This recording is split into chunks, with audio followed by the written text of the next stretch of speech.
अरे जलती रही नारियां जौहर में, भेड़िए फिर भी मौन थे। हमें सिखाया गया कि अकबर महान तो फिर महाराणा प्रताप कौन थे। अरे सड़ती रही सड़कों पर लाशें, गांधी फिर भी मौन थे। हमें सिखाया गया कि गांधी के चरखे से आजादी आई तो फिर फांसी पर चढ़ने वाले वो 25-25 साल के नौजवान कौन थे।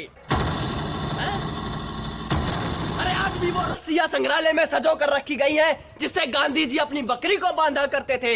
अरे कहां गई वो रस्सियां जिस पर भगत सिंह, राजगुरु और सुखदेव हंसते हंसते झूले थे।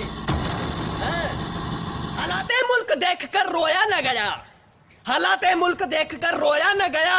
कोशिश करी हजार फिर भी मुंह ढककर सोया न गया। अरे कितने झूले थे फांसी पर, कितना ने गोली खाई थी। अरे क्यों झूठ बोलते हो साहब कि गांधी के चरखे से आजादी आई थी। तेरे लिए सौदा महफूज रहे, तेरी आन सदा चल जाऊं, मेरी ये रहे न रहे। मेरी ज़मीं महबूब मेरी नस नस में तेरा इश्क बहे, फीका न पड़े कभी रंग तेरा जिस्मों से निकल के खून बहे।